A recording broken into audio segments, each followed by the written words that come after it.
Spanning the globe to bring you the constant variety of art. It's the Tenant Podcast. I'm Todd Pearson, coming to you from the 40 West Arts District here in Lakewood, Colorado.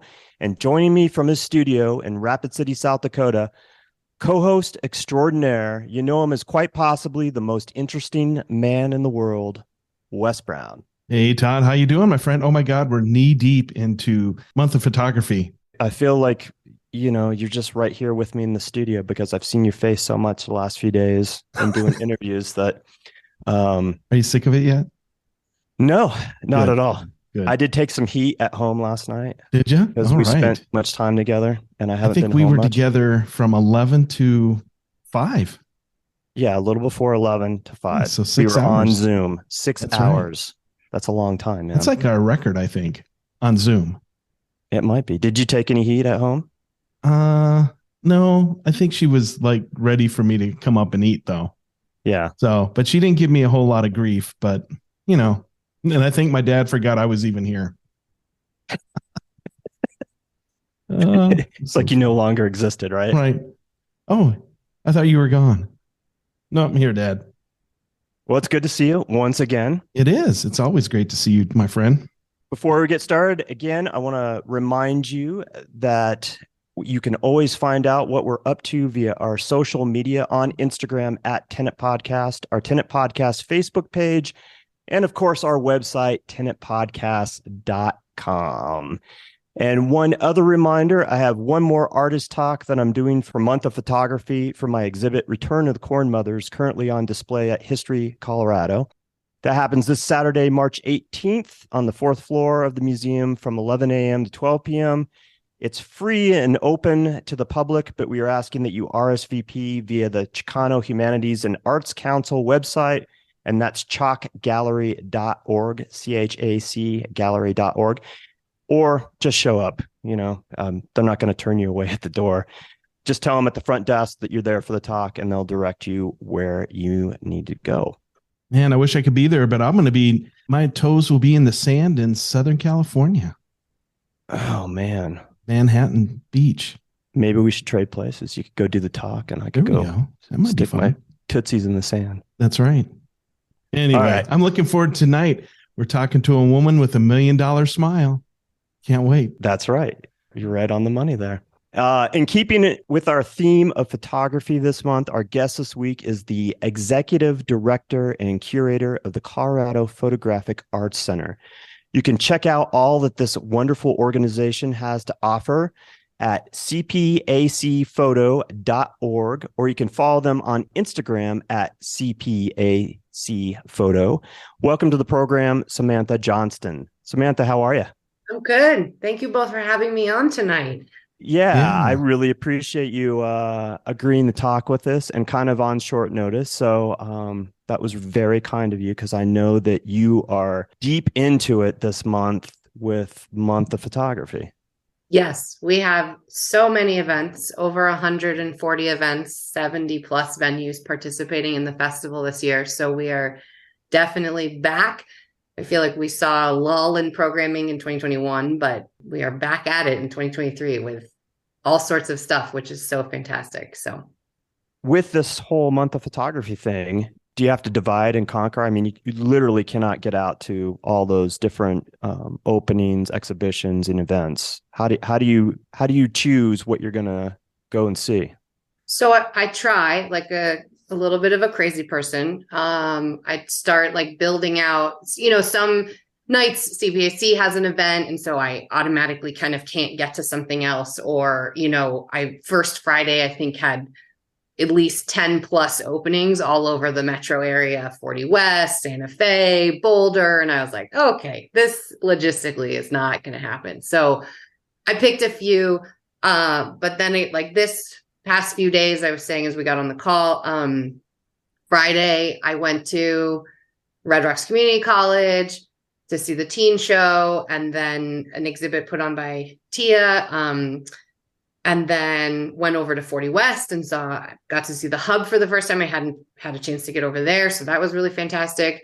And then my Tessa, my operations and communications manager, she went to Dava in Aurora because that we were talking and I was like, I really don't know that on a Friday I can get from Aurora all the way to Red Rocks Community College while all these openings are still open. So I'm trying to like do, stagger when I can. But then on Saturday, I got started, went to Donna Larita's opening at Valkyrie at 5:00, then like went over to Spectra. I just kind of like I have to like sit and map it out and think about like, if I start here and go here and then go to the next place. And then I went up to Todd Herman's opening at the Armory and then went to Redline for Mark's Sinks opening and then over to the Temple and then over to Leon to see Shadows Gather opening. So I did cover quite a bit of ground. That's not always, sometimes there's a lecture and I can't, do that kind of, so that I have a long list of things I'm trying to get to when I can't get to the opening receptions because it's important. I want to see the work and see the shows and it's exciting. I mean, it's my kind of the favorite part of my job is to get to see work. So, I try to get to as much as I can, but yes, there is a little bit of dividing and conquering to the best we can do, but yeah, but I do. That's a lot. It's a lot. Yeah. People are like, what are you at? That if you watch our mop stories, like that's literally, it's like, we're here, we're there. So. Wow. It'd be a lot just following you if you were tweeting them all out. Yeah. I try to do a little, like we were here, promote the shows that are happening, the openings, get them, a little more promotion through the stories. So yeah, it's great. But yeah, I started doing that, I think in 2019, kind of like, okay, if I think about it and I map it correctly, like, how many can I get to in one night? That's crazy. That's great. That's fantastic. It's great to have that kind of support from your organization. When you show up, that means a lot to young artists. And so kudos for you for doing that. Well, and community is such an important part of the festival. It was such an important part for Mark when he founded the festival. And for us, community is a big part of our mission. And it's a big part of what, helping and supporting the community in all different ways is important. And so, we can't be everything to everyone all the time, but trying to do that and trying to show up at events is really important to me and an important part of the festival. So, yeah. And I'm sure as executive director, you feel that obligation heavily, like, but you're one person and, when you're talking Red Rocks and, someplace out in Aurora, too geographic, about as far as you can get across the metropolitan area. On a Friday. On a Friday night. Yeah. With traffic and, sometimes logistically, it's just not easy to get to certain places in the city. It takes time. So luckily I'm really good at parallel parking. I learned, I lived in Boston and grew up in New York. So I really, that saves me because I'm like, oh yeah, I can get in that spot. Yep. Okay. All right. Now I'm in, I can get to that space. You need a driver so you can just focus on, you could be tweeting while somebody's driving. Teleport. Someone was like, isn't there like something you could teleport around the city to get to everything? I was like, oh God. Or, make another copy of me to be able to get to more. So yeah.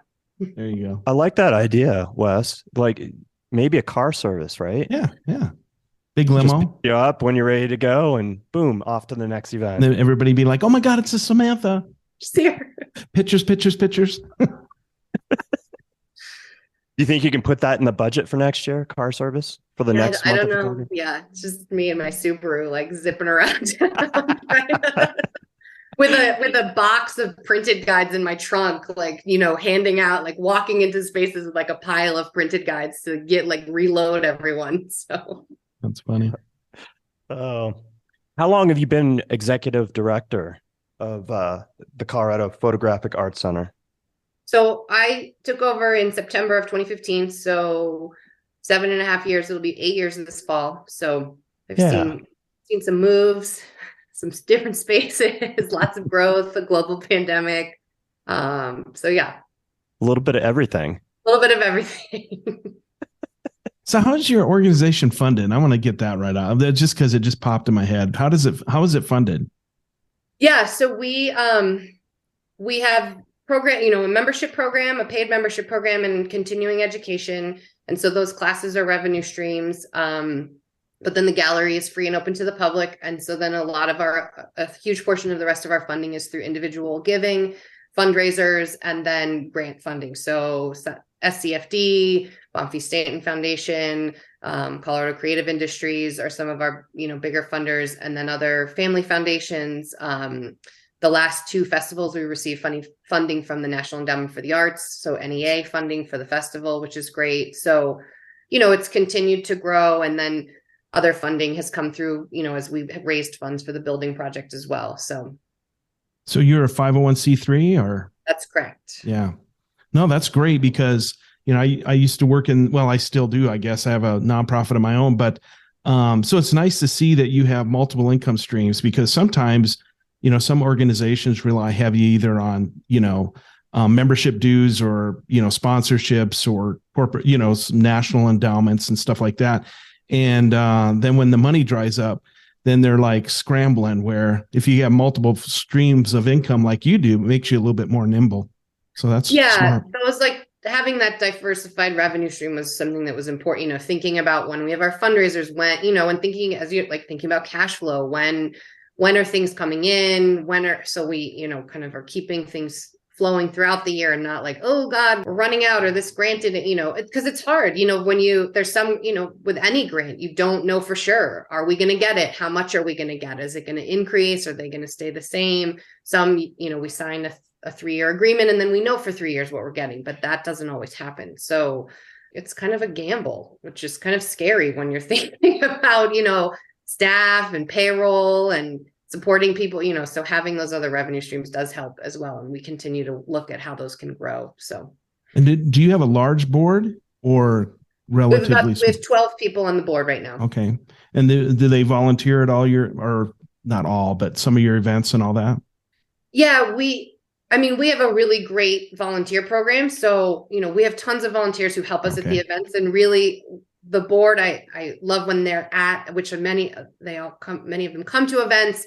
And so for when they're at events, I really want them to kind of throw the name badge on and really kind of talk to people and really talk about what we're doing at CPAC and talk about our programming, versus just having them like collecting zip code data for grants at the door, which is great and super helpful, but like having them being able to talk to people at events is kind of more helpful, I feel like. Yeah, I think that's they're like so your important. ambassadors, right?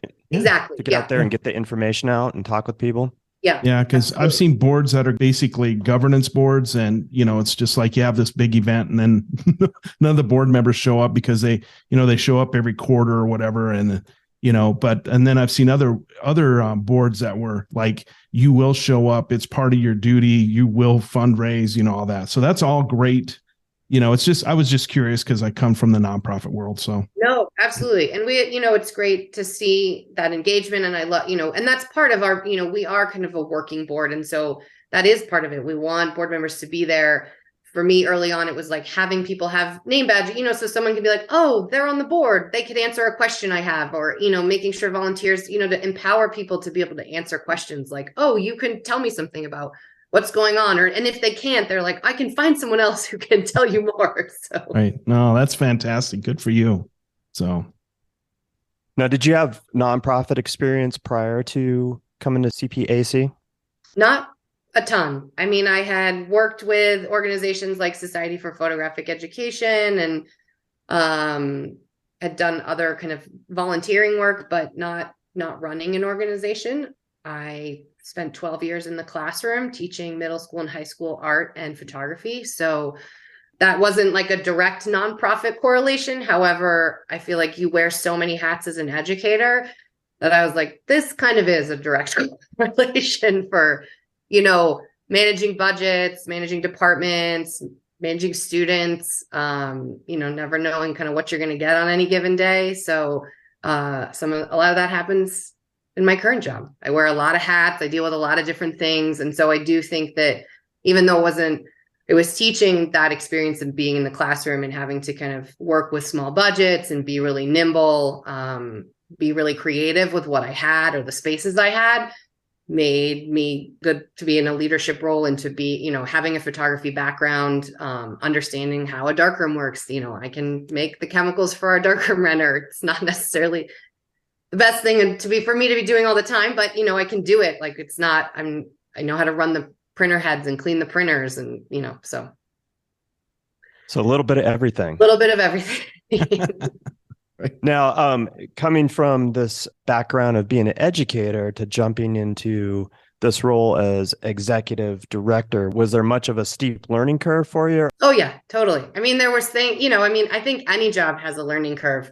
There definitely was for me. I mean, I knew a ton about photo, but understanding more how a board works and to your, like Wes, your like governance and making sure putting all these things in place and really understanding running an organization, and also taking on the leadership of an organization that now this year is 60 years old. Our CPAC was founded in 1963. So, this long history of having an organization that was board run from 1963 till 2011. I'm only the second paid director of the organization. So the organization lived on for all these great board members who believed in it. And, so for them, to now see like we're moving into a more permanent location for us. And but yeah, steep learning curve. I moved 3 months after I took the job. It's Wow. like, just kind of, it was like feet to the fire. I mean, there were certain things I knew how to do, and then other things I was like, I've got to figure this out. But I did realize, like in my career of teaching, I taught at a couple different schools, that I was good at coming in and kind of fixing things, for lack of a better word. So I overhauled photo programs at different schools. I developed programming. I had experience building out an arts facility at my job in Boston. And so I was able to really use those skills. So it just was a kind of being like, okay, well, here we go. Just got to figure it out. So, and having a staff and having team and working together as a team, to kind of figure those things out together. So. Yeah, makes sense. You have a good staff, and then, you're an educator, so communication is a big part of that. So you already had that skill set. Right. Yeah. And talking to people and getting up and giving talk, like all of that none of that was an issue for me. I mean, getting up and talking in front of middle schoolers is way harder than getting up and talking to a room full of adults. So they're much more critical. At what age did you start to engage with photography? What set you on this path with photography? I feel like as a kid, I had a camera. My parents were super supportive of me being in the arts and having me do a lot of art programming outside of school growing up. And then when I was in high school, I had an amazing photo teacher who just kind of let me spend so much time in the darkroom and like making prints and like experimenting. And I was like, this is amazing. And I want to do this forever. So, I was like, I want to go to art school. And my parents were like, what else are you going to do with it? And I was like, I'll be a teacher. That sounds great. I love my teacher. So that's kind of how, like, I loved it in high school. I was super passionate about the arts growing up. And all of that was kind of fostered for me, which I feel really privileged to have that ability, that like that was, provided, and extra instruction was given. And so then I left high school and went to undergrad for photography and then kept on going. So I have my back, I make pictures myself. I am a photographer myself. My practice is not as active as it was when I took this job, taking this role. I'm active in different ways, and that's fine. I still make pictures. I'm just not actively kind of putting them out there in a way that I was previously. So. Mm-hmm.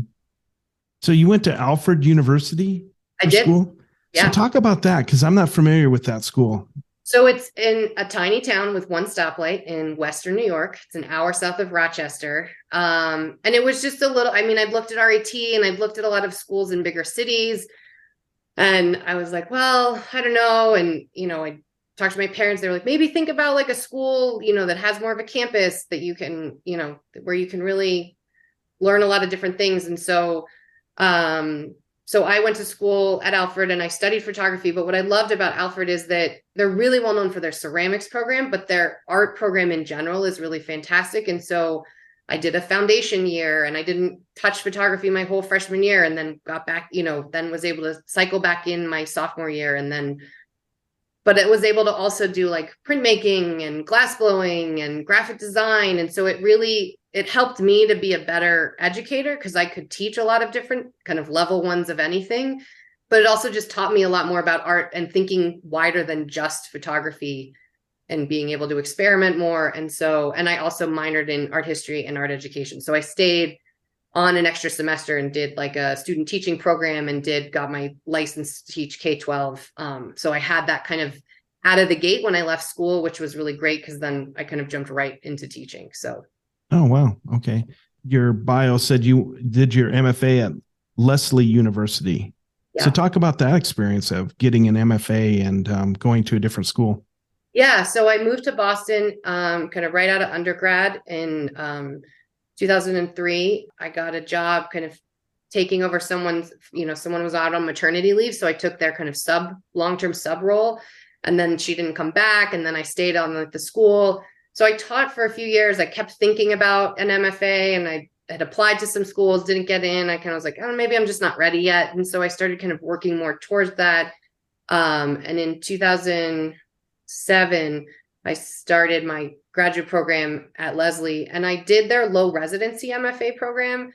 For me, I'd worked so hard to kind of get my foot in the door at a full-time teaching position. And so I didn't really want to just like walk away from my teaching role to go to school for 2 years and then have to kind of start all over again. And so I looked, and low residency programs were kind of just coming up as being more popular at that time. They're like, you can have your full-time job and do this full-time grad program. I was like, great, sounds good. It was one of the hardest things I've done, to work full-time teaching and then take, time off.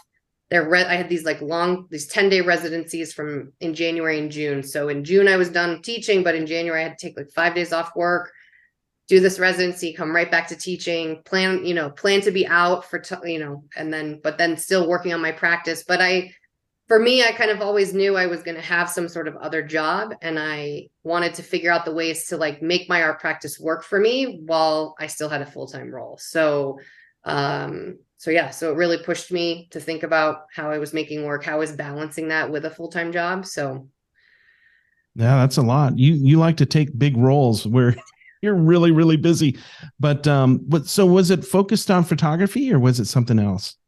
Similar to my kind of undergrad experience, I focused on photography for my program, for my own work and my thesis. But again, I was in a program with people who are painters and printmakers and sculptors. And again, I really liked being around other artists and getting different opinions and thinking about, not necessarily just about, I had other, mentors and people I could work with about if I had questions about process or technique. But I was like, I want to dive deeper into the ideas. And it was interesting to me to get other artists' opinions who were making work in different mediums. And so I was really drawn to the program in that way that, and I had to figure out my own studio space. I wasn't just like given a studio.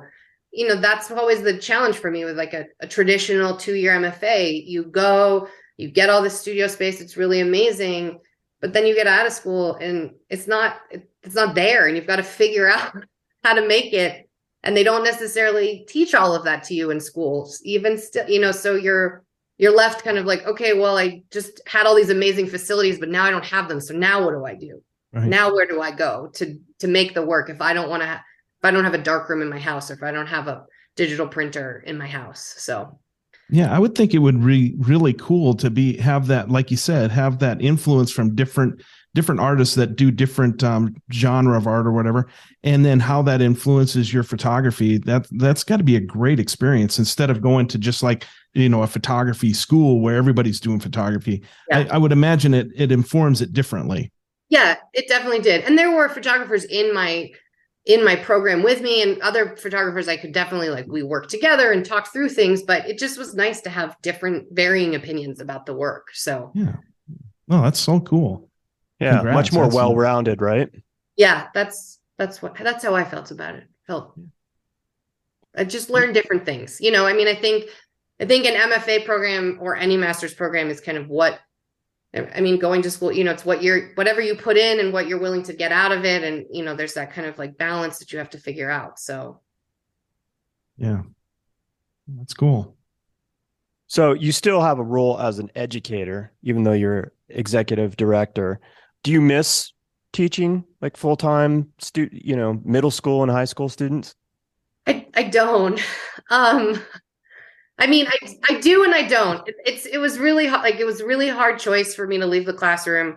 I really thought that was going to be kind of what I did for my whole career. I loved teaching. I still love teaching, but kind of the state of our education system in this country and school shootings and I mean, this is I left teaching pre-pandemic. So, the pandemic added a whole nother level for educators that is just so challenging, and it's hard work, and you're, working with kids. Everyone's coming in with a different baseline.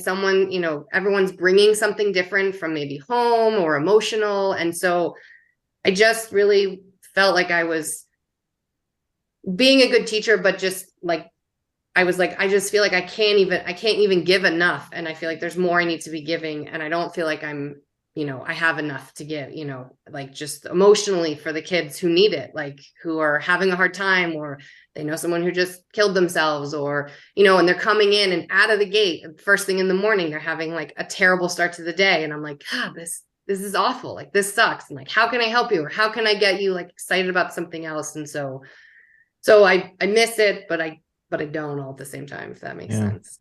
Yeah. And I think it's different when you're teaching people that want to be there than people that have to be there. I mean, when you're a middle school kid, you don't have any choice. Yeah, you got to be there. But yeah, so and a lot of them, not all, a lot, a small portion. They don't want to be there. They're like, oh God, art, I can't draw, or I can't do this. And I'm like, no, we can all do this. We can do this. Yeah, no. Well, yeah, but what a great experience though, right? To teach these young people. Yeah, I mean, it just makes you a better person. Yeah, totally. So my best memory, I mean, I still stay in touch with a lot of my students on social media, and it's I mean, I had a student come in who had taught in Colorado a couple of years ago, pre-pandemic, and I didn't recognize him at first. And he's like, yeah, I took your photo class, and he came into the center, and I was like, oh my God, really? He's like, oh my God, you're doing this now? You run this place? Like, it's awesome. So yeah, it's crazy to see kind of how it impacts, and like how it maybe impacts them later in life, maybe not so much like when they were in the class, but then like, oh no, this is now, I'm really into it, and I'm so grateful for that time. And so, well, that's the beautiful thing about being an educator too, is let's say a good educator, there's always a group of kids that you're their favorite teacher because you taught them art or photography, and they carry you with them for the rest of their lives. I mean, I have a list of teachers that I'm so close to, and in my heart, and so influential in my life. And so that's such a cool thing. Yeah. But I do still we have a veterans program at CPAC, and I do the mentoring for that program. So, nice. And then also just working with photographers for exhibition planning, or all the other things we do. I mean, I feel like I'm still teaching. It's just in a different capacity. So, right. And if you haven't been an educator or worked with children, I don't think you think about the fact that, you're also a psychologist. You got to navigate those waters on a daily basis with kids that are struggling in some capacity, like you said. And that's got to be difficult. It's got to be hard to separate yourself from that position, that job every day. When you go home, because you take it with you, right? Take it with you. Yeah. Totally. I bring it, I was like, oh God, tough today, or this kid had a hard time, or, whatever it was. I just I was really passionate. I still am really passionate about what I do, and just do have a different role, but I took it with me a lot, and that was hard. So on top of that, in middle school, all those hormones are changing. Oh my God. That's got to be, and once again, I've never was an educator, but I can't imagine, elementary kids are kids and a lot of energy, and then they hit middle school and puberty, and it's just like they lose their mind, right? Angst. Yeah, they're just like, I don't want to talk. Like, I hate my life, and and it's interesting. Like, from I was doing the K-12 place, like doing student teaching. I was able to teach elementary, and I was like, this is great. They're super cute. It's not for me. I don't want to teach elementary school. I don't want to mix paints for, I want kids that can engage and be a little more give feedback. And then I really loved high school, and I taught a little middle school, when I was student teaching. But yeah, when I took this job in Boston, I was was split teaching high school, and it was a K-12 private school, and I taught both middle and high school. And yeah, I mean, it's not for everyone. People are like, oh my God, you taught middle school. I'm like, yeah. And I actually kind of liked it. They're just like, they're just kind of challenging enough. And, they hate that they're hormonal, and they're like, oh God, like, and you're like, it's okay. Just give me another eye roll. It's all good. Like, you don't understand. I'm like, I know. It's so hard. And it is hard to be a kid, but like, Right. But yeah, it was fun to teach kind of general art and be able to get kids excited. They're like, I just can't draw. I can't do this. And I'm like, okay, well, let's not approach it that way. Let's figure out the ways that you can, because everyone can draw. It's a learn. We have to learn how to do it. It's not like we all can figure out math. We all can, all these things, we can do them. We just aren't necessarily experts at them. So. Right. I couldn't do it. There's just no way. Middle school, no way. I'd be asked to leave like the first day. I didn't even like my own children when they were middle schoolers. I'm like, I can barely stand you people living in my house, let alone somebody else's kids. Let alone a room of them, like 13 yeah. of them. Just like. When I was in photo school, I didn't have a lot of experience working with kids, but when I was in photo school, one of the things I did is worked for a portrait company. I worked for Life Touch to support myself. Yeah. And so I would do all the sports portraits. And the first time I went to a middle school, I just went, holy cow. Like, if I don't take control of this situation right now, it's going to just become full blown chaos. So I learned real quick how to use my voice and project, and like, they'll pay attention if you start yelling at them and like, taking control of the situation. Like, hey man, if I see a gang sign again, you are out of the photo. You're not part of the team photo. You're gone. You're done. Yeah. You just had to like, otherwise they were going to just roll all over you. So I have full respect for people that middle school and high school. I mean, any kind of teachers, in general. Yeah, for sure. Yeah, all of them. They all have their own challenges. Elementary. I mean, it all has its challenge for sure. Yeah, for sure. One of the other things that you do is you're a curator. Can you take a moment and talk about your experience curating shows and some of the shows that you've been able to be a part of? Yeah, absolutely. So I bring in the fact that I have the background I do in photography. I didn't go to school specifically for curation, but I understand how images work and how to put work together. And so for me, with CPAC's kind of curatorial structure, I really have kind of tried to focus on early to mid-career artists and really providing opportunity. And then we have other, like we have juried shows and other opportunities that we do. And I'm excited for new chapters with the new space, which I could talk about more later. But for me, I'm really always excited when I curate to put work together. So solo shows are great. They're also really expensive for the institution, for the artist, for everyone, and it's a lot of work to fill a space. And not everyone has all that work necessarily. It just depends where the artist is in the project or the career. And so solo shows are fantastic. But in the last few years, actually, probably since I started, I really started working on like larger themes and then putting work together. And actually, I would say in the last 4 years, that was really, really kind of fleshing out like, okay, we're going to do an exhibition about hair. And then who are, 4 or 5 different artists that I want to bring it, work I've seen throughout the last few years that I want to bring together. And that's the other thing is I do portfolio reviews around the country. I jury a lot of work. I see a lot of work all the time and a lot of really exciting work that I can only show so much work with 4 curated time slots a year. So by doing kind of a 3 to 5 person exhibition, I'm able to show more artists, put more work in conversation, then kind of have a larger kind of panel discussion or conversation about the work instead of just just having a solo show, which again, we've had amazing conversations with solo exhibitions as well that we've put on. I worked with Frances Jakubik and Meg Griffiths, who put on the Yellow Rose Project, which was a project that came about around the anniversary of the amendment for the women's right to vote. And so, they started telling me about that project pretty early on. They didn't even really have work made for it yet. And I was like, this sounds amazing. I want to show it during the election cycle. Like, we're doing this. I'll figure out how to print work and support it. And like, let's do this. And so they just kept me in the loop. And they were like, you believed in this and you hadn't even really seen that many pictures. You knew the artists that were going to be, some of the artists that were going to be involved, but I just was like, no, this is going to be really important. And it was, we had this huge exhibition, all this programming with the women that were in the exhibition, different things on social media, IG lives, and different panel discussions to really talk about the work that the women were making in conversation about the amendment, the anniversary of the right to vote just for women. So about how many exhibitions do you put on a year at CPAC? 7 to 10. Wow. 7 to 10. We change shows about every 6 weeks. It's a lot of work. Yeah. And then I'm going to get an extra gallery. So I'm not giving myself more work, but I'm excited to see, but yeah. Yeah. So how large of a space do you have right now for your gallery?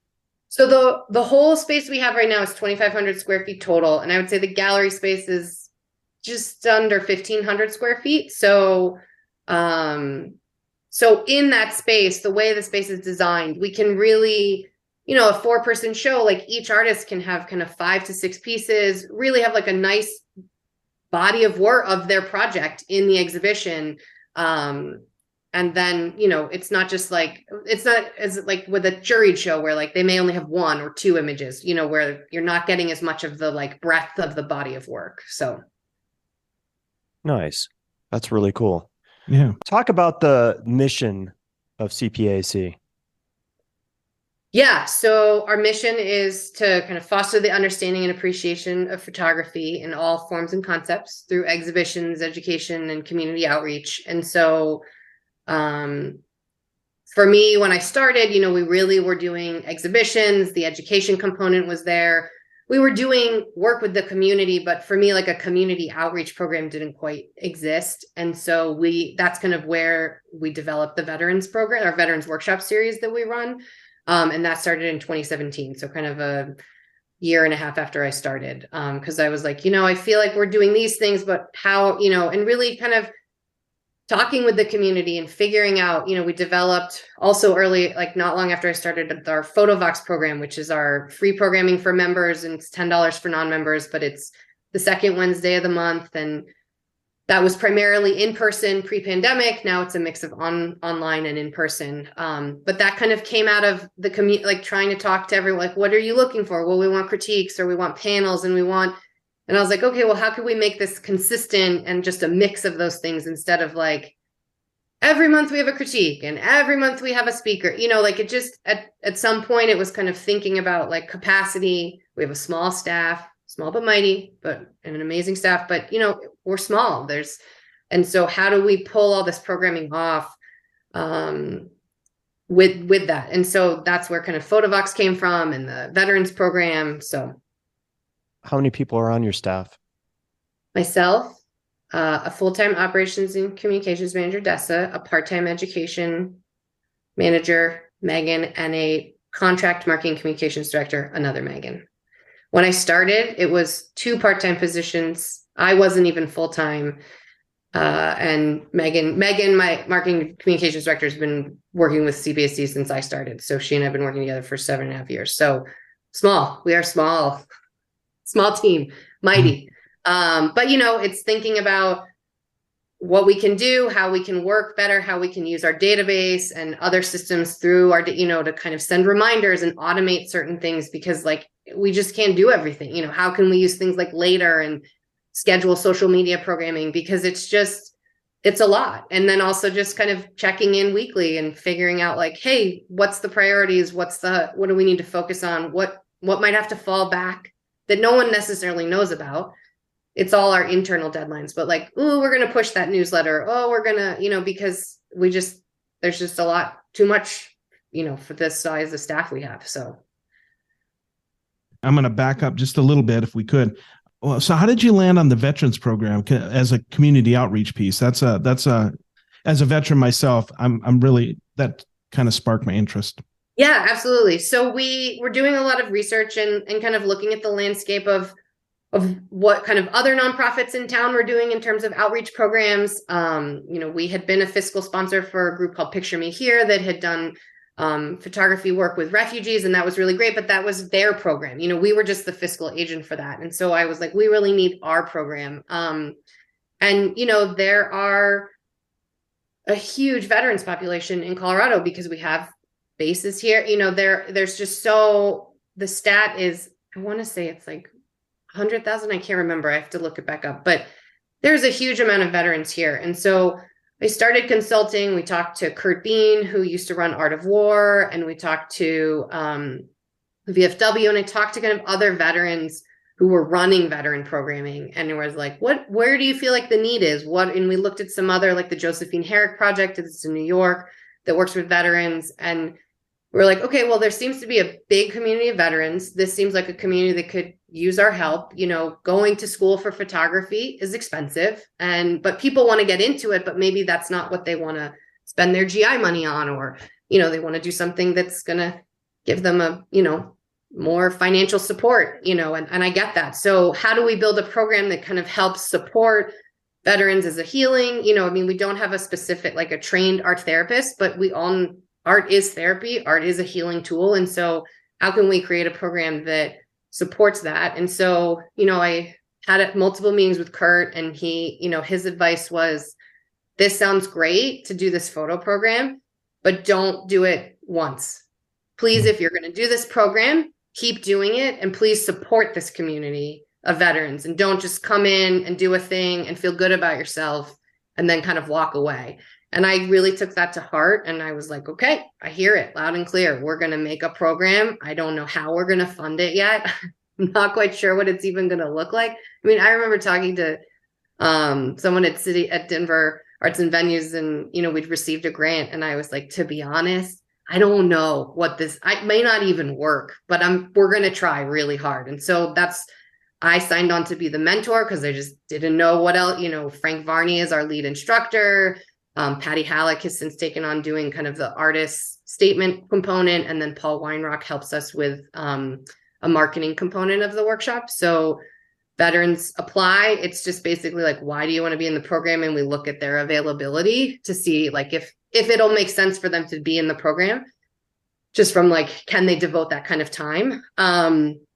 And we ask them to submit some images, but more just so we can see what they've done. It's really not like, oh, you're not in the program because your images aren't, the whole point of the program is to teach you. So we've had people who have never picked up a camera before. So Sony is one of our sponsors for the program, and they have donated cameras. So, trying to remove barriers of entry.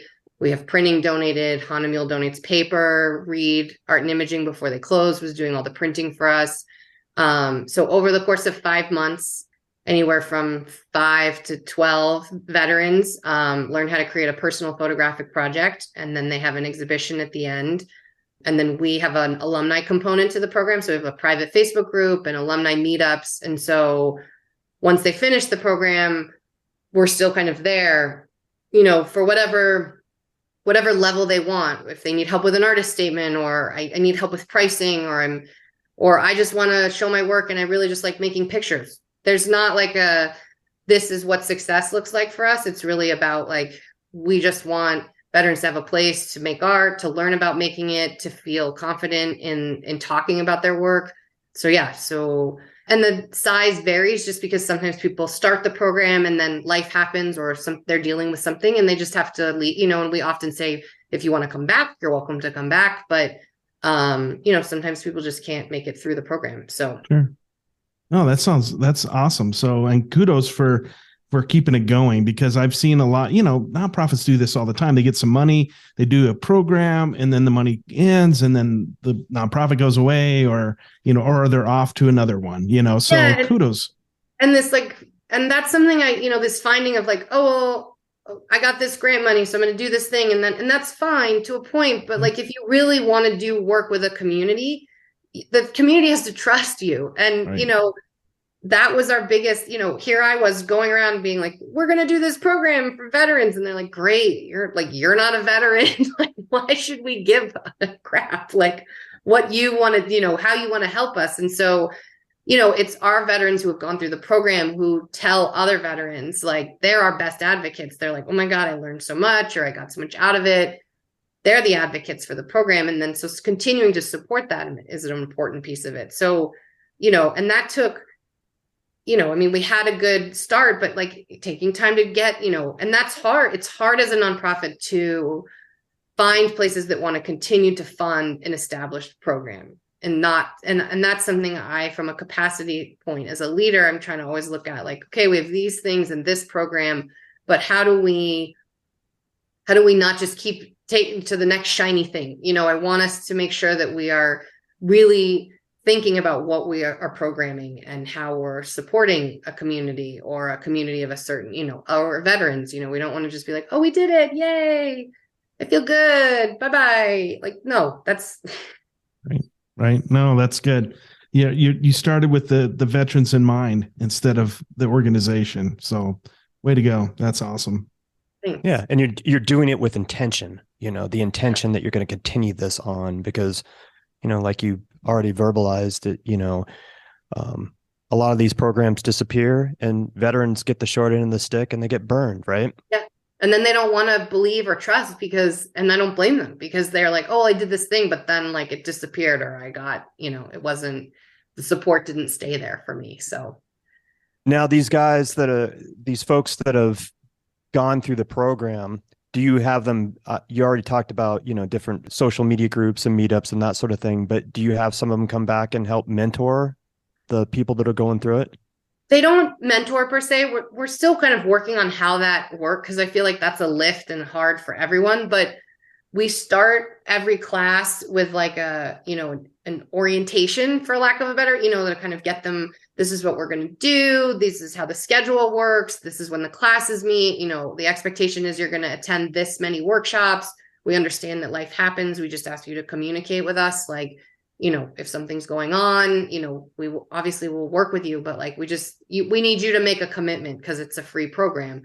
And so the alumni often come to that, we have like the orientation component, and then we have like an alumni meetup during that. So then the alumni come and then they talk to each new class, and sometimes they'll like get up and talk a little about their experience, but just getting them to kind of like interact with the new class. So like they can say like, oh yeah, dude, like this is great. Or, ask for this, or, and then a lot of them come and support when the exhibition like happens at the opening reception. So that's awesome.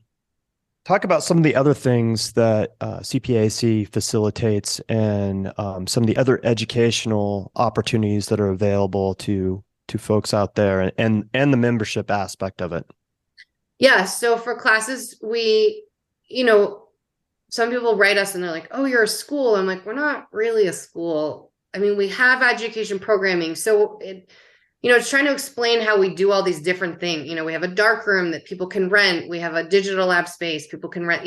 I really try to explain to people that we're like a resource.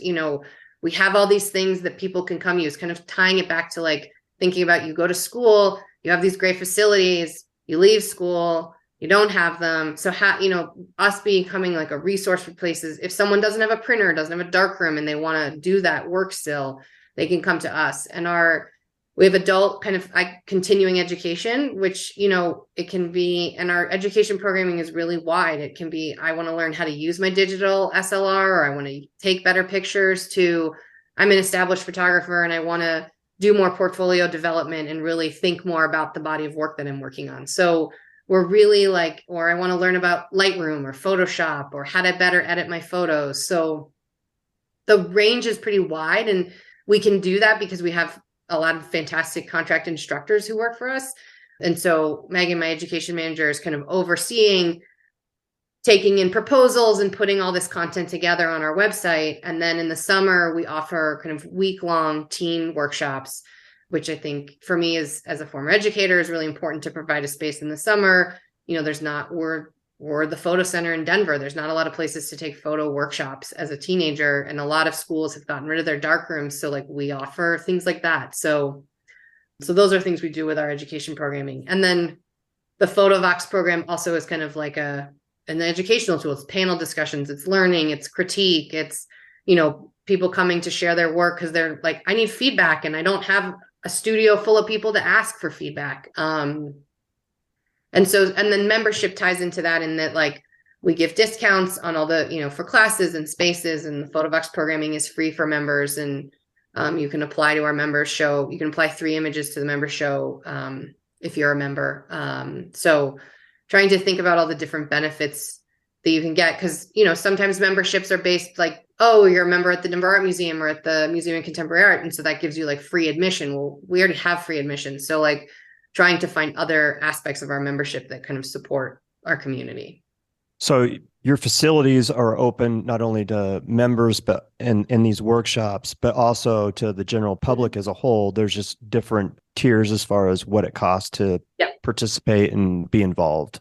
Absolutely. Yeah. I mean, you can rent you don't have to be a member to rent the darkroom. It gives you a better rate. You don't have to be a member to rent the digital lab, but it just gives you a better rate. But the whole, we want people to, we just ask people to do kind of an orientation, because we're such a small staff kind of also managing these spaces, we need people to either come in who are renting the space to kind of have an understanding of how to print or how to use the darkroom. And if they don't, that's fine. We'll have tutoring or other avenues for you to kind of learn them, but we aren't set up to be able to kind of teach you, like if you show up that day, like, oh, I don't know how to develop film. Well, I can't just show you how to develop film today. So you have different tiers of membership?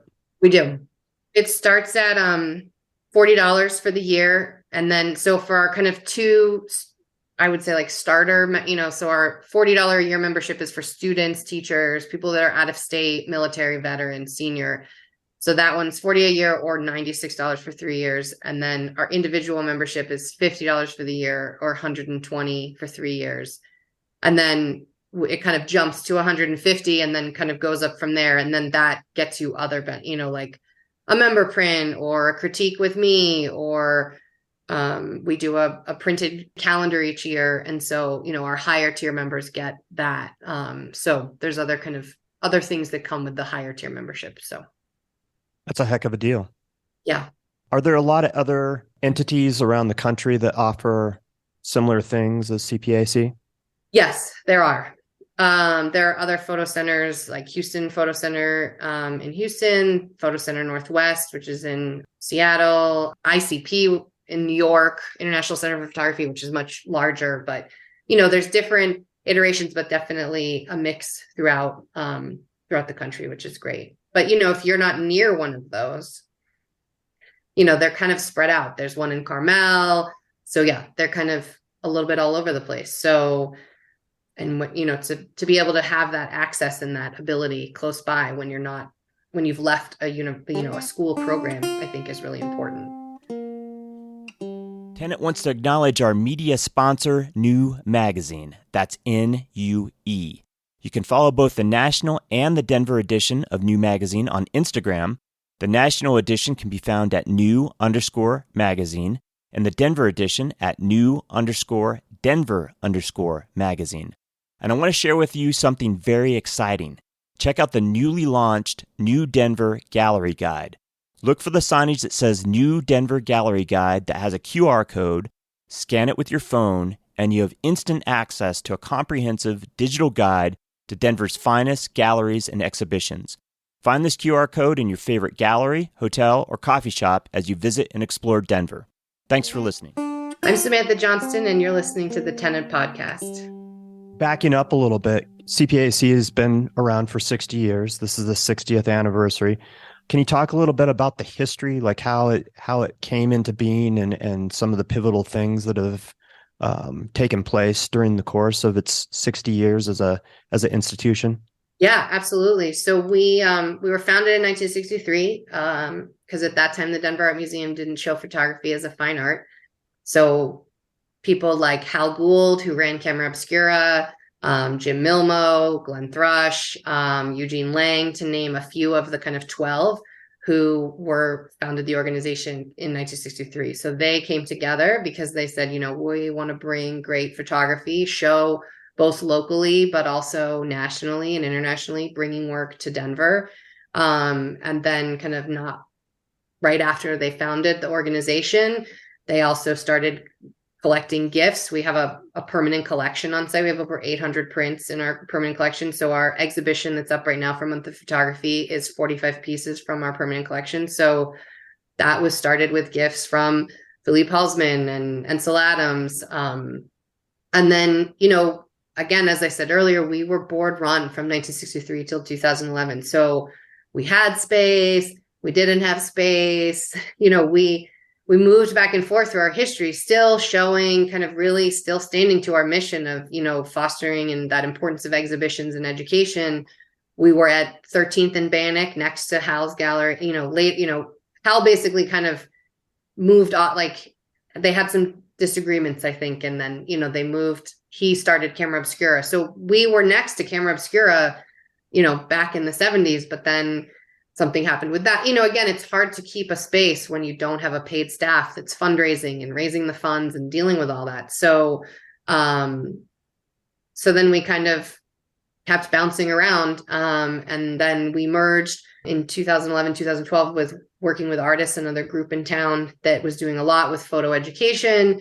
So we merged with them, moved into Belmar, into their location in Lakewood. We were there for a little bit. Then Rupert Jenkins took over as executive director. And then he moved us back to Denver, to Boulder Street, where we'd also been in the early 90s. So, it's an interesting history because people will be like, were you there? Were you at that space?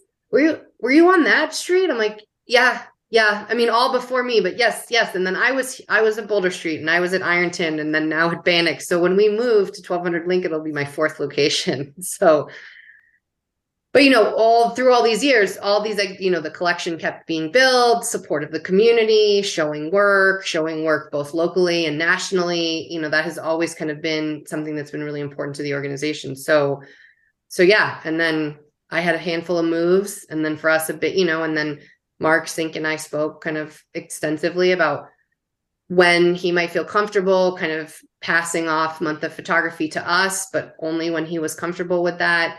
And so at the end of the 2019 festival, he was like, okay, I'm ready. And so we took over leadership for the 2021 festival, which, had its own slew of challenges coming, not even coming out. We were still in a major pandemic. And we still ran the festival because it felt like a thing that needed to happen, and a bright spot for the organization, for the community. People were starting to get vaccinated. People were feeling more comfortable. It was such a scary time. So, and then now this move to Lincoln is kind of the next, like, this big thing for us with our 60th anniversary. So that's so fantastic. Are you amazed when you think about the 60-year history of this organization? Like, how much it took to keep that thing, moving forward and going and growing and all that. And board members who, Sip Koloff and Lisbeth, who were on the board for respectively like 20 years,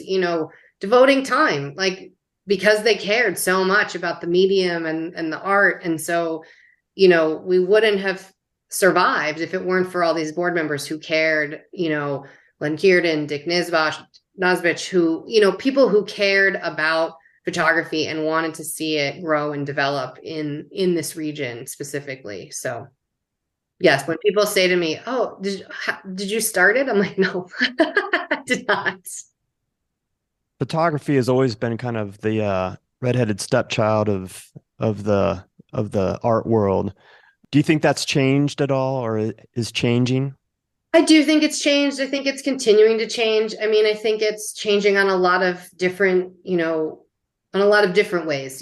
Photography became an accessible way. It became a way for people to make portraits. When the Kodak Brownie was invented, people maybe couldn't pay to have a portrait painted of them, but they could get a Kodak Brownie and shoot a roll of film and make pictures of their family and begin to make memories. And so, I think this kind of like ways in which his photography creates storytelling, and how, all throughout history, that shows us, like Carlton Watkins showing us pictures of the West before, people were really moving out here.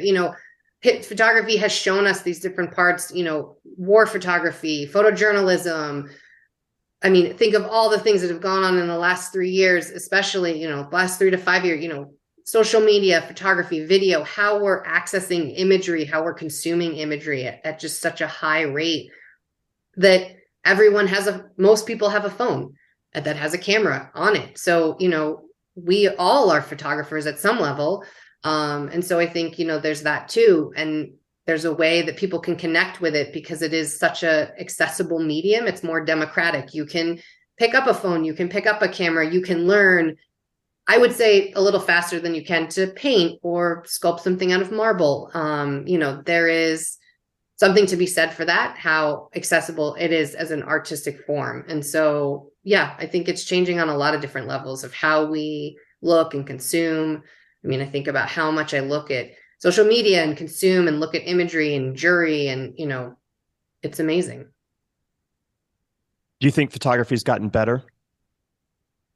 Yeah. I mean, it's always been pretty fantastic. There's cool ways it was being made back at the turn of the century. But I think that what you can do with it, what you can show with it, it just keeps getting better. How people are utilizing, film, but then still using digital. I think how the medium is kind of crossing and doing different, people are using it in so many different ways. I think that's really fantastic too. It's not just like, oh, it's a view camera and that's the way, like there's so many other ways now to make pictures than there were early on. Yeah, the stat is like there's 5 billion pictures taken every day. Yeah. Isn't that crazy? Crazy. Well, and you think about, now there is like a generation of kids who are growing up with like seeing things on their phone, only consuming, not necessarily having printed images or, books or, you think about family albums and like all of that is changing because of how digital it is, or then someone loses a hard drive and they lose 10 years of memories, so it's interesting also how it's changed in that way. Yeah. Yeah, absolutely. As a photographer, as a curator, and being the executive director of CPAC, do you lean towards any segment or type of photography? Do you like analog over digital, or is it all just photography to you? It's all photography to me. I mean, I'm sure someone would say like I curate in a certain way. I try not to. I mean, I love photography. It doesn't matter if it's analog, if it's digital. I love all of it. I love talking with photographers about how they make their pictures, why they make the work they'd make, what got them into making that work. So yeah, I love all of it. So everything from process to the concept to all that. Yeah. Yeah. Yeah, absolutely. We can totally relate to that. After close to 150 episodes of talking to people in the visual arts, it never ceases to amaze me the stories that we hear and how inspiring and enlightening, educational it can be talking with artists. Yeah, it's endless. Yeah. Yeah. I mean, there is so much work I want to show. I just don't, I'm like, this is so exciting. That's so exciting. I want to show this, how, so. It's time and space, right? Yeah, exactly. One of the other things that I read on the website is that you have an actual photo library that's housed at CPAC. That's fantastic, because one of the things I really loved and I really miss about Camera Obscura was going up to the top floor and culling through it had the best variety of photo books anywhere that you could go. Yeah. Better than any of the bookstores or anything like that. Yeah. So we, when I started, I was like, well, we have all these books. What are we doing? What are we doing with them? What's happening with all this? And so I was like, well, let's make it a member benefit. Like members anyone can come look at the books, but like members can take the books out. And that just kind of felt like we're putting some sort of like, we have your information, we can hopefully get that book back.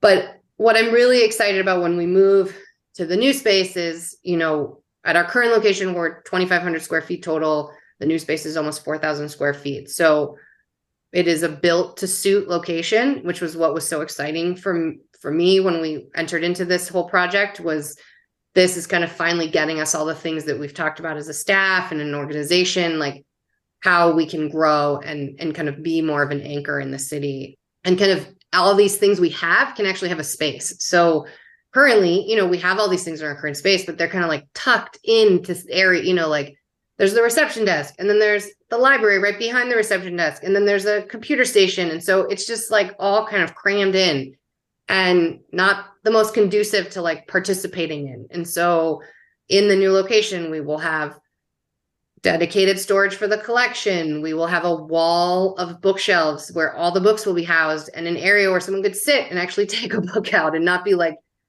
trying to squeeze behind my operations manager and like pull a book out. And we will have a dark room and a dedicated classroom, which is a huge thing I'm really excited about, because right now we've just had kind of classes in the back of the gallery, which is fine. It works, except the gallery is often still open when we're having a workshop. So like not the most conducive learning environment. So as a former educator, I'm like, this isn't great. And this isn't creating a great space for our workshops. And so now our digital like computers and printers will be in the classroom. So, our faculty, if they want, our contract instructors, if they want to teach a class on printing, the printer's right there instead of like right now at the front of the gallery, and then they teach at the back of the gallery. Yeah, that sounds much better. Yeah. And you're essentially gaining almost double the space. Yep. Nice. And remind me again, where is this new space located? So it's at 12th and Lincoln. So it's the old Art Institute building, for those who are Okay. familiar with the Denver area. So it's on the backside of History Colorado, and the developers Nichols partnership. They've basically kept the exterior and gutted the inside and changed the use. So on the floors from 1 to 10 will be micro apartments. And then there's only one retail tenant on the main floor, and that's us. So when I first kind of started working with them, they were like, well, we want to put a nonprofit in this space. And so I just asked a lot of questions. I went in there because the Art Institute had gone out of business and all the equipment was still in there. And so another executive director had put me in touch with them. They were looking to donate some of the photo equipment. We got a 4x5 camera, enlargers, some other stuff, computers, cameras. And so when I was in there, I started asking questions like, what's happening? What are you doing with this building? What's going on in here?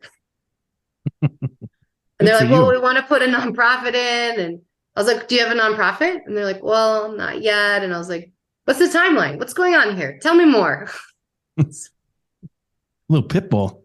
Yeah. I was just like, let me know what's going on. Can I be the nonprofit? And so, yeah. And then Nathan Goulash, who's on my board, works for Semple Brown.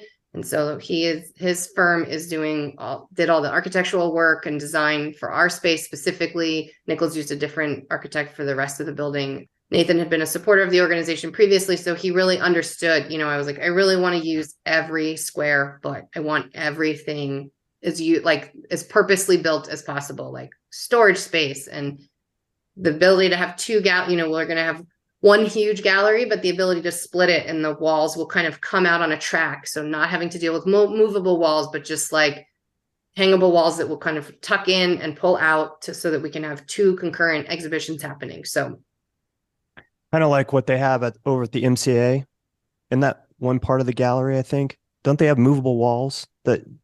Oh, in the Octopus Initiative? Yeah. So it's not so these will be like when they're out, they're out.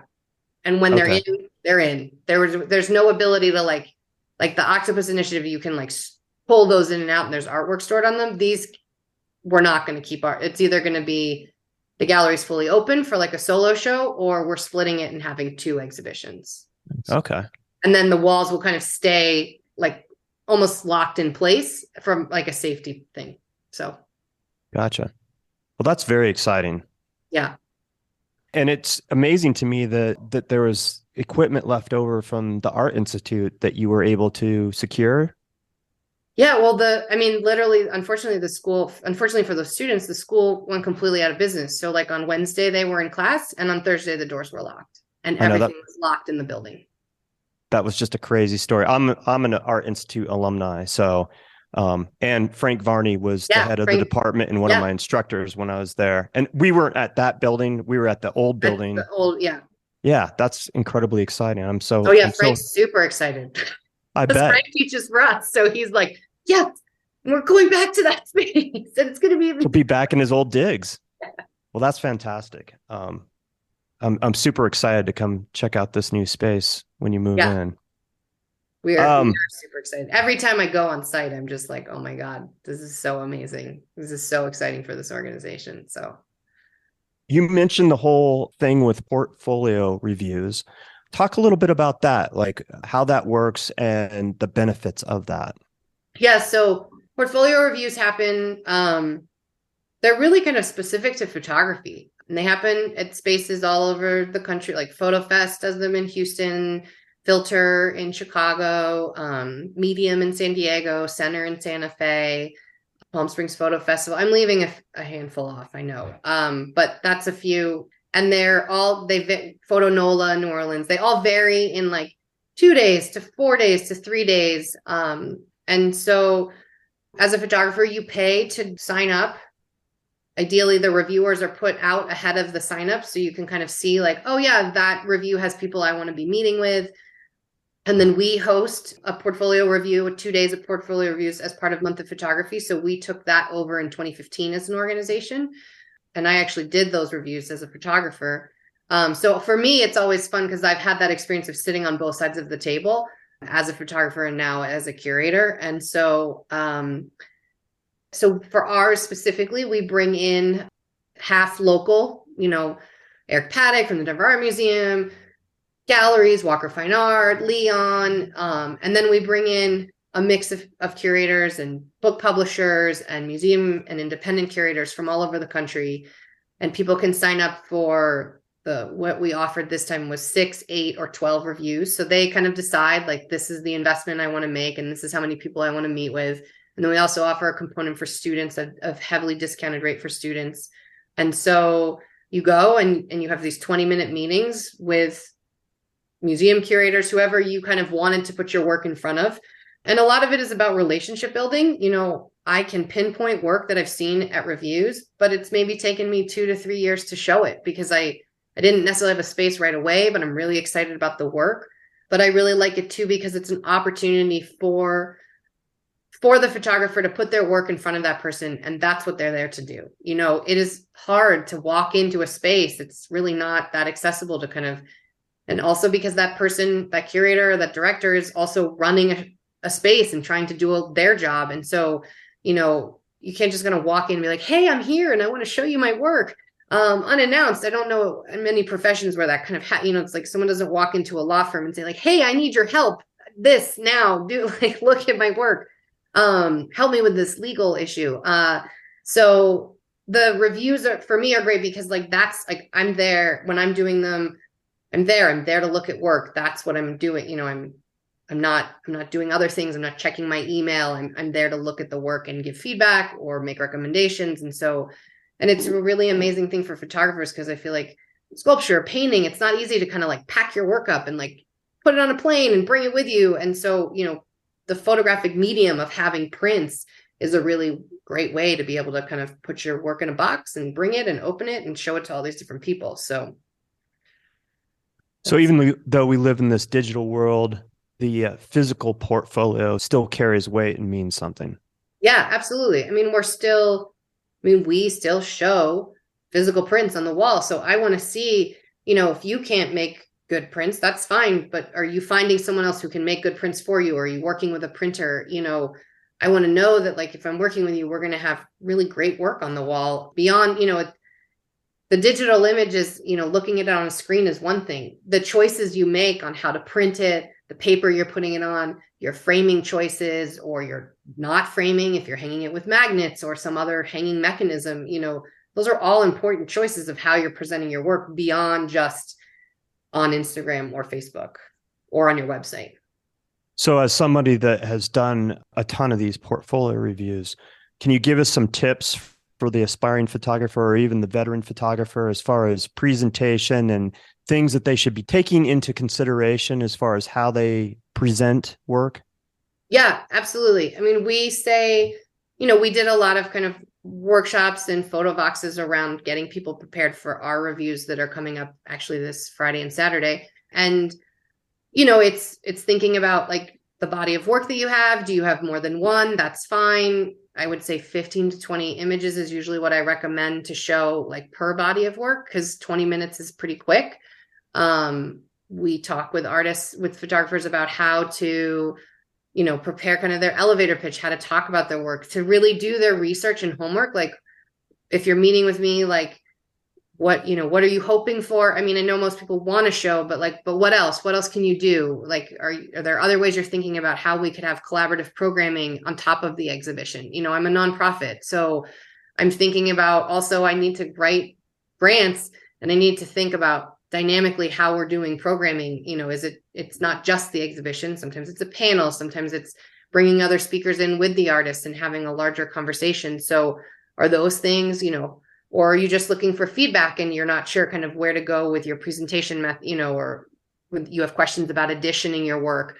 So it's kind of it's on the photographer too, to really research and think about what they want out of it, what they want it to lead to. It's not going to necessarily lead to something right away, but it's about meeting the person, building that relationship. For me, sometimes it's seeing the work in person. Like I've done critical mass the last 7 years, looking at 200 portfolios and then judging it and then submitting my submissions. But then I see work that maybe doesn't make it at critical mass, does it's like 200 to 50. And then the top 50 is an exciting award to get. And so, there's work that always doesn't get into the top 50, but it's still work I'm super excited about that I saw when I was jurying the 200. And so then I'll see a photographer at a review and be like, oh, were you just in critical mass? And they were like, well, but I wasn't in the top 50. And I'm like, but you were in the top 200, right? Because I just saw this work. And they're like, oh yeah. And then I'm extending that conversation, putting that work in my own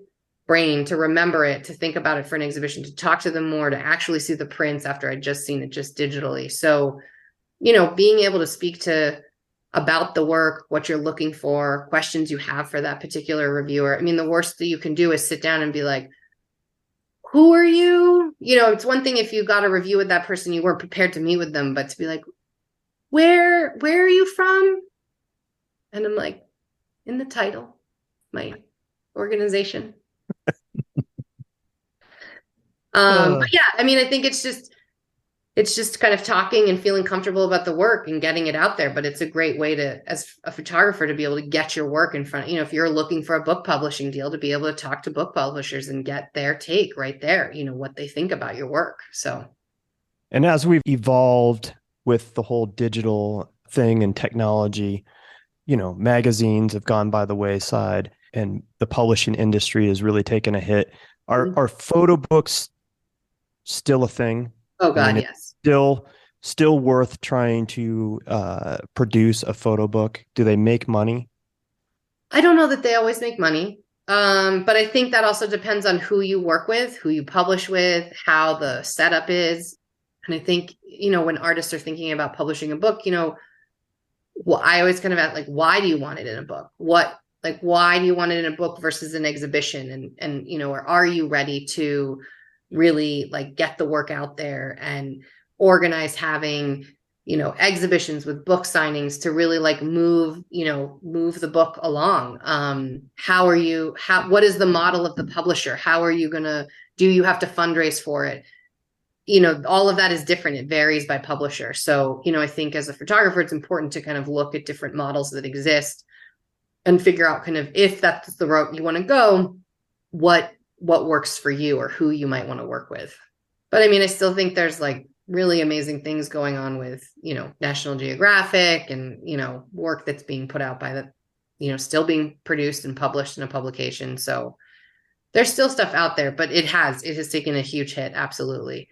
But I think, sometimes meeting with independent curators, sometimes people are like, oh, I don't know what I'm going to get out of it. And I was like, well, independent curators are often working on all different projects, or, someone who maybe works for Harper's Bazaar, you just don't know, they may see your work and it may fit with a story that, so that's there's just all these intersections and connections that can happen from the reviews, what happens maybe at the review table, or, the reviewers then all have lunch together and then someone will be like, oh, have you seen this person's work? Oh, this is really great. So there's all this conversation that happens. It's just getting, and it is an expense, and it is costly. And I get that. But I think it's also an important way to get your work in front of people.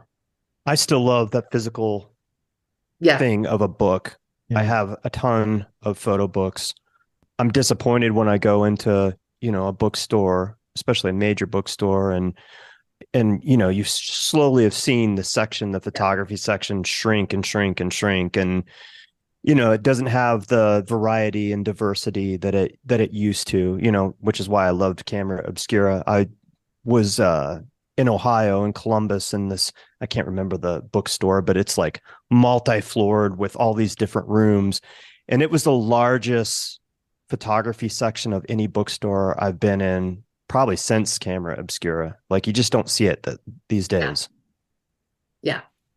In fact, I pick them up all the time. I keep my eye open when I go to the thrift store, and when you can find a great photo book for under $5, I'm like, oh man, I'm just on top of the world for the rest of the week. I love that. We talked about how CPAC has taken over the reins. The baton has been passed for Month of Photography. Talk a little bit more about that, the history of it, when it started, and how that transpired. Yeah. So Mark Sink founded Month of Photography in the early 2000s. If you see his show at Redline, his retrospective, that's going to really paint a lot of pictures of how, the trajectory of his work, that he did a lot of salons and the collage club, and kind of like building and community, as I talked about earlier, has always been an important piece for him. And so he had been to Photo Fest in Houston, which is also a biennial like photo review, portfolio reviews and shows, and a similar kind of format at an even larger scale. They have 3 weeks of portfolio reviews, and it's huge. And Mark was super inspired by what was going on at Photo Fest and wanted to do that here. And so that's what he did. And he started it, and he did it with volunteers and community support and meetings in his backyard. And that's really how it, and it was just a lot of like community cheerleading and buy-in, like, don't you want to participate in this? It's going to be great. And, producing a guide, like a big newsprint guide that had all the shows in it. And, and it kept growing every other year that he was running it. And then, as I said, in 2015, we took over doing the portfolio reviews, which became like a big event for us as part of the festival, on top of the exhibitions and all the programming we do. And yeah, and then, once I started at CPAC, it was a mop year had just happened. So then we were kind of gearing up for the next one in 2017. And, and Mark's on our advisory board, and he and I talk a lot and meet a lot and talk a lot about the future of CPAC and the organization. And that's kind of where, like, we were talking about, like, hey, is this something you're interested in, passing that baton to us? Is that something you'd like to do? And, by no means was I trying to rush that. We were not ready to take the festival on at all at 17 or even 19 for that matter. I was still trying to get the organization more established. I had a couple moves that I had to get through. In 2017, I was moving in January, and Month of Photography was happening in March. So I was like, okay, we've got a lot going on. So yeah. And then, Mark and I kept talking about how, and not necessarily about growing it larger per se, but just kind of continuing. The community aspect is really important to me as well. And also just continuing how the reach, that there's still a lot of people in Denver who just don't know about it. There are tons of photographers who know what Month of Photography is, or MOP, but reaching beyond that and reaching a larger of our Denver and metro area community to understand about the festival. And so, when we took it on in 21, the pandemic gave us an opportunity, because we had, like at Men, we shut down for a while, and that gave us kind of a lot of planning time to really build out the website, denvermop.org, and to really think about how we were going to execute the festival, how we were going to, we were like, oh, this pandemic will, we were planning to have portfolio reviews in person, but then we had to shift everything online because it wasn't safe for people to travel. Masks at opening, timed entries, the level of people wanting to engage, but people still being concerned. And so to see now, 2023, we are, back at numbers that we were seeing in 2019, people out and really excited. And, we've been able to, again, secure NEA funding. And then, the printed guide has kind of changed formats and is more of like a booklet now. And we have ads and, but those ads offset the printing costs. And so, it's still important we weren't charged. People can just submit their events for free. And that's an important piece of it, that people can still, whether you're a coffee shop, you're a small pop-up, whatever your space is, if you want to participate, just submit. And so creating kind of forms on the website in ways that people could send the content to us so that we could also handle it, because even we do all these other things plus the festival. So it is a lot. It's a huge lift for my staff right now. And, everyone is crushing it with social media and, the website and all these things, but it's a lot. And so we needed to find ways to make it work, that we could, have a form that you filled out so that, the logos are on the website. You want the MOP logo, here it is, the wayfinding of how people navigated the festival. So. Well, I just want to say, you've done a phenomenal job, you and your staff, in making this happen. It's so well organized. When I submitted for my own exhibition at History Colorado, I found the process very easy and intuitive, and it's so well done. It's I can't say enough about that. Compared to, I think Denver Arts Week should take a page out, from the month of photography and the way you guys are organized and get the information out, do something similar, because you guys are killing it, just like you said. Thanks. Yeah. I mean, the whole point is we want people to engage. So it's important to us that we're doing the best we can to share things and do, resharing things on Instagram stories and, but also trying to make sure that everyone knows their things are going to get shared, that we can only, we can't put everything into our weekly newsletters, but, that there's some highlights, and then, go check out the website or grab a guide and then still check out the website, because I think 30 to 40 more events came in after we closed the printed guide submission till January 15th was the printed guide deadline. And then February 20th was our online submission deadline. And I think we got another 30 to 40 events. It was crazy. So that's why we're always please check the website. That's the most up to date, having the map on the website, so people can wayfind. And when they're in the Golden Triangle or they're downtown or they're in Rhino, what can I see? What else is open? There's a lot. There's so much going on. So it's how to navigate, how to figure out. There's a talk, there's a panel that, Todd, you have your talk this week. I was putting together a highlight list for all the portfolio reviewers and the photographers who are going to be in town. And I was okay, so there's all this other stuff, plus these openings, these talks, everything we're doing.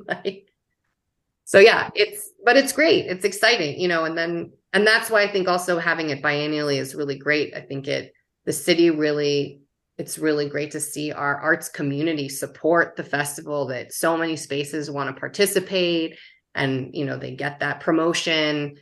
Which is great for them too, but they also want to participate and have a photo show. They don't have to do it, but it's great that they do. And it just makes the whole festival more supported because there's so much stuff going on. So, are there many other cities around the country that do something similar? So Houston Photo Fest is a big one. And then Medium in San Diego has kind of a shorter festival around their portfolio reviews. Filter in Chicago also does kind of a handful of programming around when they do their reviews, but not a full month. There's not a ton that, a month it's a lot of work to put on a long festival. And to get everyone organized, that's, people are oh, the printed guide deadline's in January. I'm I know, but we have to put it all together and then we have to get it printed and, all that takes time. So I think it's those logistics that that's, our team is really great about logistics and figuring those out and working with timelines and backing it out. But it takes time to put all that together. So yeah, we're really fortunate and lucky that this happens for an entire month in our city. So, and there's other, in Europe and around the world, there are other, in Arles and in, there's great resources like Lens Scratch and Festival of Light. There's other places that list other festivals that are happening. Photoville happens in New York and Brooklyn. So, there's different different ways that the festivals happen kind of throughout the world, really. Some of them are a couple weeks, a month, that, but it's just different ways for people to engage. So from a curatorial standpoint, can you give us some insight and some tips of how you feel, or at least with CPAC and their exhibitions, but how you feel work should be presented for an exhibition? It's a good question. I mean, I'm pretty open in my thinking about how work gets presented, and a lot of that is really working with the artists and talking to them about, I mean, we want things to look professional. We're a professional space, but framing is expensive, printing is expensive, and so I think I referenced earlier, we will hang work with magnets. I am all about thinking about alternative hanging styles or ways that we're working with an artist, because getting work internationally framed is expensive. So can we have it shipped? Framing, I don't always have enough time with a 6-week turnaround by the time we get the work here. And framing can be caught, we have great framers in town who we work with, who help support things for like the veterans program and things like that. Or our collection show, Metropolitan Frame Shop helped us get, most of the work for the collection framed. But yeah, I am open to all different types of ways of looking at presentation. Our exhibition at the Buell that we worked on with Pattern, which has 9 local artists in it, has all different types of hanging styles. And also that's kind of a very untraditional space to hang in because it's the lobby of the Buell Theater. So yeah, so I'm pretty wide ranging in my interpretation of it. I love that. That's awesome. We're almost midway through the month of photography. What have you seen so far that you're excited about, and what are you looking forward to that you haven't seen? So much. I'm like, where's my guide? I had like a running list of, let's see so there are, as I was saying, when we first started, I saw a lot of openings over the weekend. Mark's retrospective at Redline, Andrew Beckham's exhibition at Michael Warren Contemporary just closed because they're actually hanging another photo show that opens this weekend. But that show was great. What I love about the festival is there's so much different work. There's, Colorado landscape photography at Gallery 6. There's Shadows Gatherers, underground club work at Leon. They're just the gamut of like how people are working in the medium. And that's really what's exciting. There's the teen show, the high school show at Red Rocks Community College that, I was really happy to help with because I used to have students who had work in that show back when I used to teach. And so for me, making sure that show, I helped Alexandra Overby at East High School in 2021. We did the show on CPAC's website because we were just like, oh, it's been so hard for the kids, but we really still should have the show.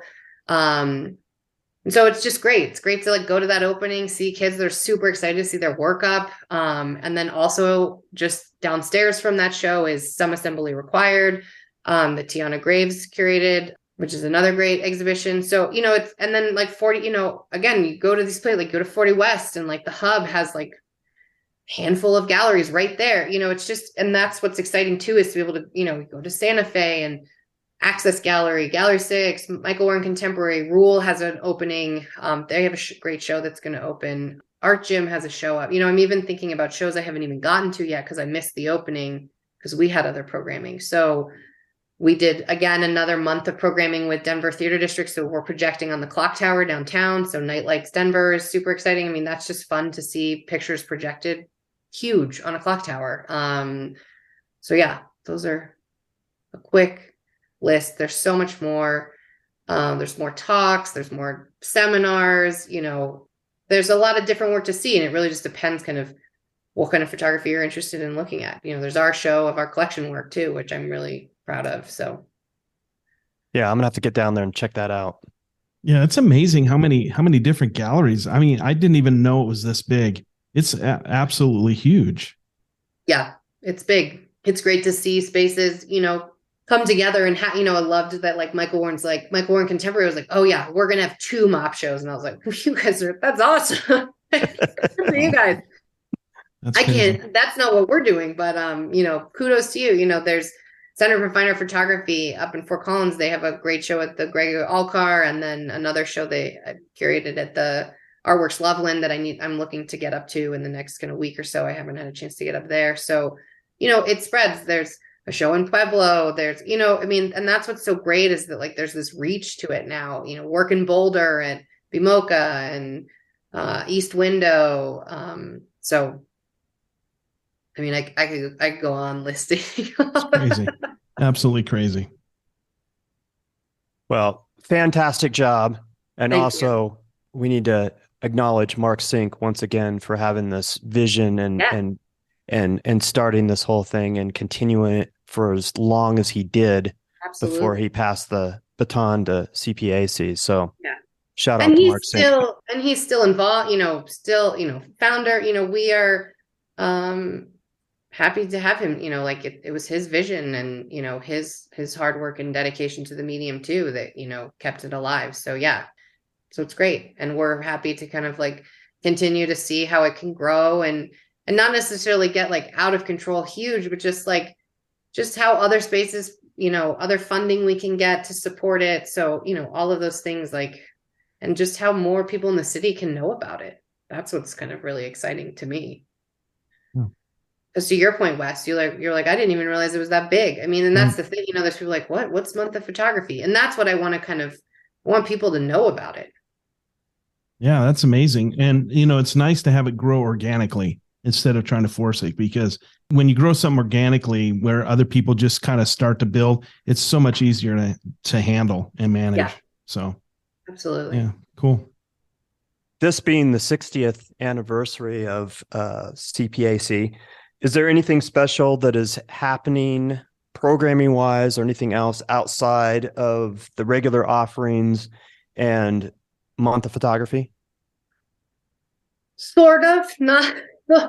Those are filling a lot of our, the collection show is a big, that was part of it was for the Month of Photography, but also for me, like having that much of the collection on display was really important as part of our, as a big exhibition for us for our 60th. Our next kind of big thing is that we're moving in late May or late April, early May. Our big event date is a little TBA based on occupancy permits, but stay tuned. But we will be having a huge grand opening event in the new location, and then more programming, kind of just getting settled into the space, like getting classes in there. And I know we have instructors that are super excited to teach in the new space and getting exhibitions, and then really kind of spending the latter part of this year really thinking about how we can continue using the new space to program and start, in 24 and beyond. So excellent. Anything else that you'd like to talk about or mention before we sign off this evening? The only other kind of, we've got the portfolio reviews going on Friday and Saturday. We've got a big public portfolio walkthrough that's happening at the Studio Loft, that's open to the public. You can register for free through Eventbrite or just show up. And so we're super excited to have the help of Denver Arts and Venues to kind of have this big space to put that event on. So photographers that are participating in the reviews will be putting their work out on Friday evening from 5:30 to 8 at the Studio Loft. So Samantha, thank you so much for carving out some time this evening in the midst of all this, Month of Photography and everything else that you have going on. I can't say enough about the work that you do and your staff. Thank you so much for what you do for photography and the art community here in Denver. Thanks so much. Thanks for having me on, letting me talk about it. It's my favorite thing to do. No, this is a lot of fun. It's great to actually meet you on Zoom, and look forward to meet you in person, hopefully one day. Yeah. I got a parting question for you. As a young photographer, who was your biggest influence in photography? I would say my first one was probably Cindy Sherman. I was just like in love with that work, with her black and white film stills when I was in high school, and I just continued to grow of like learning and consuming and reading photo, to your point, Todd, about photo books. Like I just was like, couldn't get my hands on enough books fast enough, just looking at pictures and understanding about the medium. But yeah, I would say that was kind of my first when I was young. Well, that's a good choice. She was amazing. Yeah. And just doing something that nobody else was doing. That's what was wonderful about her. Yeah. Well, thank you so much. Once again, I've said, like I said, it was great meeting you tonight. And really, I mean, you guys are knocking it out of the park. So kudos to you, and good luck for the rest of the month. Awesome. Thanks so much. And hope, you can get out. Hope people can stop by the gallery, pick up a printed guide. We've got a bunch left still, and it's a great way to help kind of navigate through the city. So yeah, thanks again. Yeah.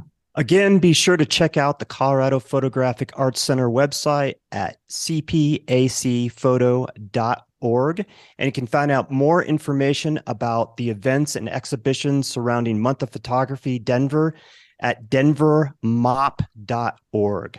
You can find them both on Instagram at CPAC Photo and MOP Denver, respectively. As usual, I'll have all this and more in this week's episode notes for the Tenant Podcast. I'm Todd Pearson. And I'm Wes Brown. Have a great week.